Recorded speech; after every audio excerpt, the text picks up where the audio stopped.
Alright, what's up guys? Here we are. This is war number 6. We're up against Tiffany's lover. Not really sure what that's about, but alright. So I've got path 4 in section 1, and I'm going to be bringing my newly rank 3 Morningstar this war. These guys are running Protect. I've got path 8 in section 2. All of these are good Morningstar fights, and then I'm going to be taking 3 mini-bosses. Including that thing, I'm going to be bringing my rank 3 Immortal Abomination. So I'm taking this Clairo on path 4 because I needed another fight to build up Morningstar on. So this is the first one. I am unboosted here. This is a very, very easy fight. If I were to trigger power gain with my heavy attack and then she was, to hit me, or I was to mess up and get hit with Mystic Dispersion and all that stuff, then it's possible that I could get myself into trouble here, but I don't believe she's running Mystic Dispersion. I could be wrong, but first time I played this back, I don't think that I noticed that.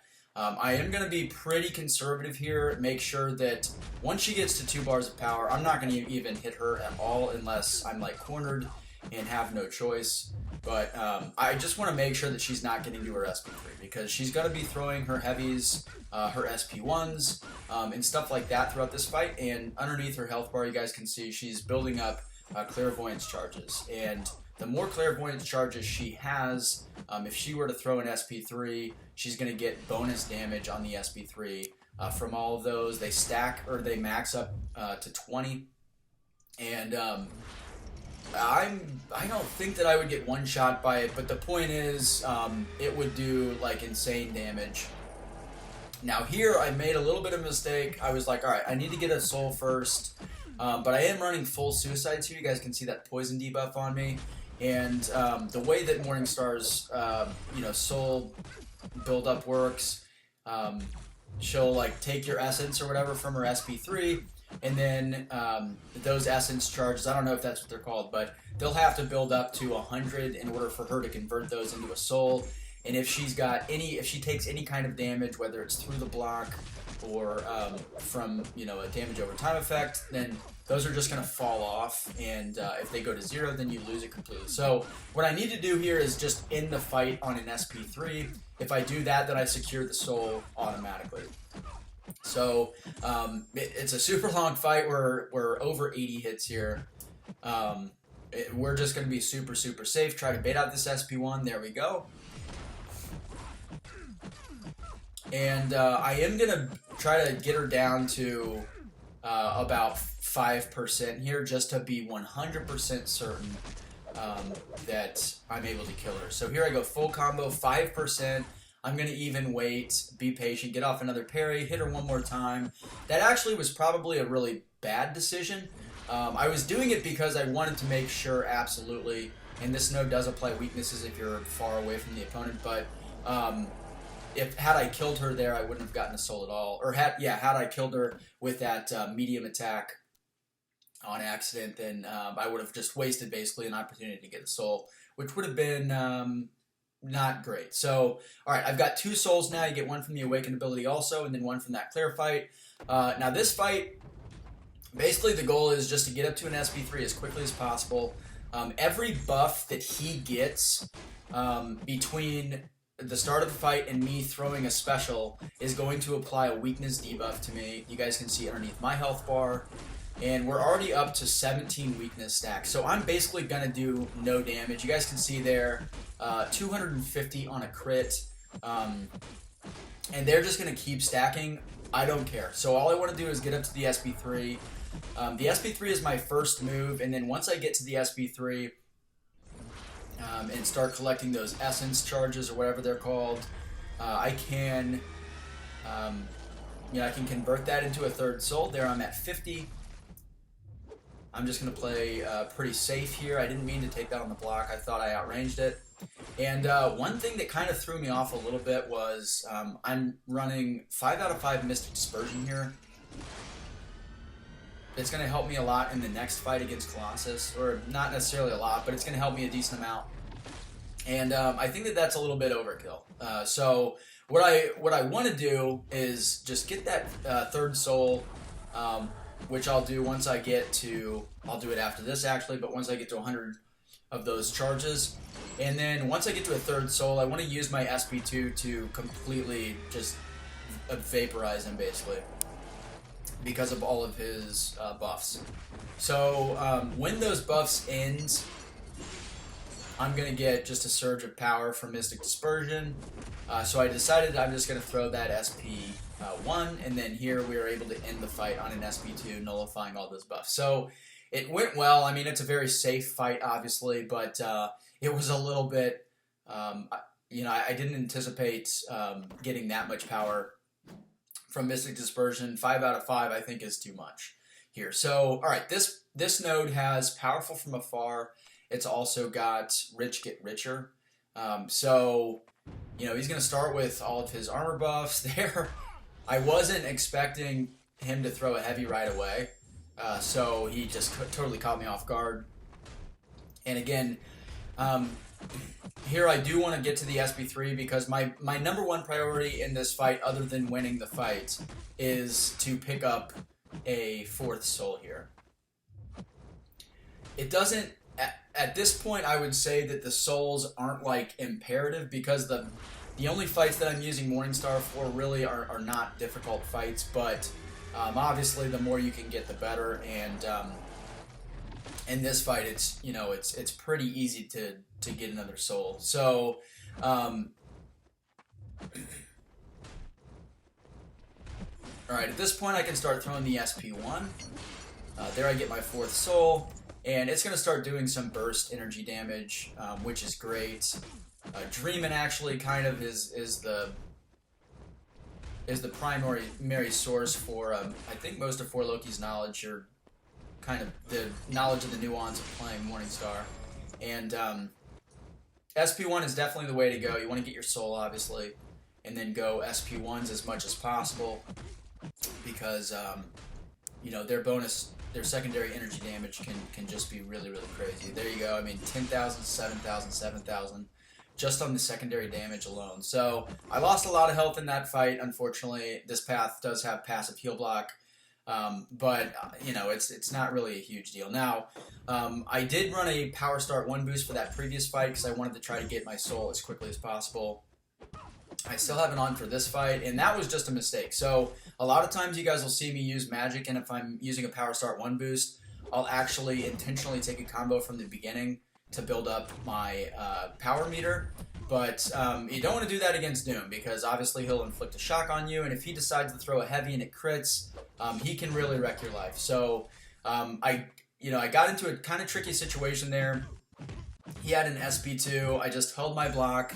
And when he dashed in, I did a dash back special intercept there to get off the SP2, and we're back in business. So at this point, the fight is, you know, it's pretty much won. I do need to make sure that I'm landing my parries as much as possible just to mitigate his block penetration damage because it's extreme, and then I just got to keep recycling the SP2. So I am running 2 out of 3 recoil. That's my preferred Magik build. And with 2 out of 3 recoil, I just, you know, the block damage while I've got Limber up is totally fine. I'm going to heal that up, or Limbo, I'm sorry.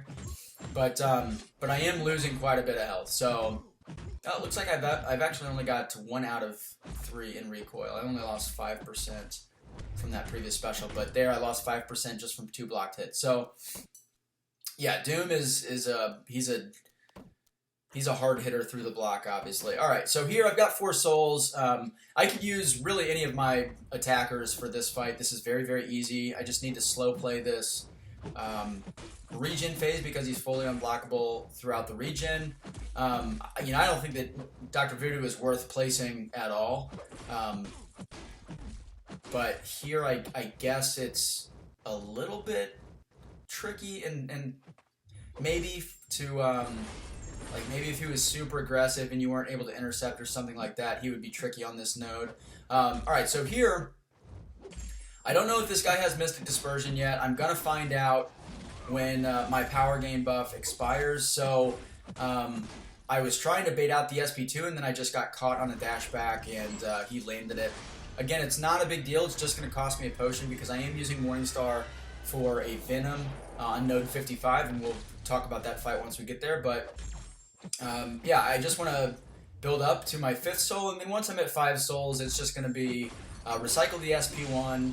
I can kind of cross my fingers and hope to get some lifesteal, or I don't know if it's lifesteal or just straight up regeneration. But either way, improve my health meter would be nice, but really I'm not going to end up doing that in this fight, unfortunately. So this will end it. Super easy fight. Alright, so the next fight it's basically a rematch. I took this fight a couple wars ago with my then rank 2 Immortal Abomination. Now I have a rank 3 Immortal Abomination. He is unawakened. I'm just checking the boost there. I'm not going to throw on any additional boost. I'm keeping my Mystic boost on and not throwing on Science boost because I don't really need the special damage in this fight. And also I want to keep those Mystic boosts on for my next fight against Venom. So this is very, very simple. We're just going to block until I inflict a poison. Now I can parry. I'm not going to parry though. I think honestly I didn't notice, or I noticed too late. Because that would have been very, very easy, just parry there. But alright, here we want to hold our block after our combo as quickly as possible to make sure that he doesn't throw his SP1.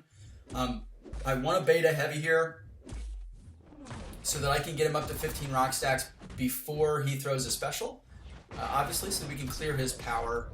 Basically, the worst scenario in this fight using any attacker is going to be if he has a lot of rock stacks and no power. That's pretty tough to get out of. Alright, so I'm just being very, very, very safe.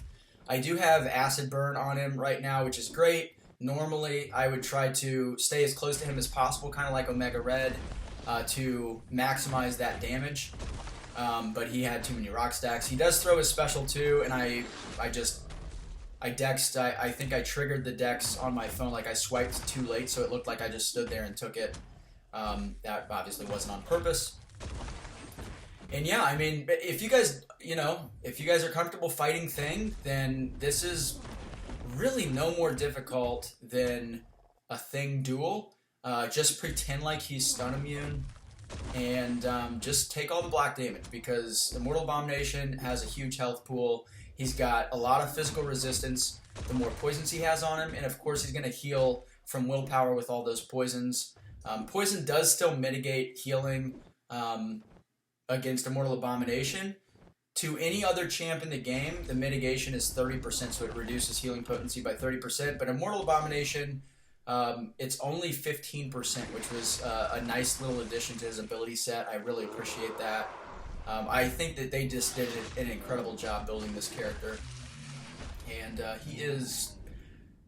If he's not already my favorite, he's easily one of my favorite champs in the game right now. So I'm super, super happy with him.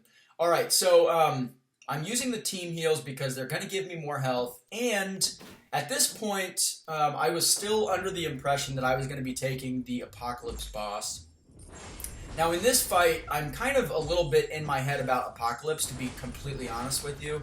So you guys will see me. We did have the White Mags pre-fight applied here, or guidance, and what that does is that replaces the Limber's parry stun with a passive stun there, which is awesome. The passive only is going to apply to metal champs, which of course Morningstar is, or hero champs. Otherwise you'll only get the 15% additional attack boost, but you won't get the passive stun timer. Anyway, the reason that we use that on this node is because it bypasses the limber. The duration of the passive stun can't be altered. For the first 10-15 seconds of the fight, I was like, oh my god, I gotta fight Apocalypse next. Anyway, I did not end up taking Apocalypse. Liza ended up taking him. She's got a war video out. She also earned a silver card along with Sire and Rezeral. Check out Lizer's War video. I'll have that in the description box below. Also, if you guys like these cards and you have an interest in getting one for yourself, even not being in 4 Loki, I do offer those through channel membership. So check out the different levels that we offer. Leave a like, a comment, and please subscribe if you haven't already. I'll see you in the next video.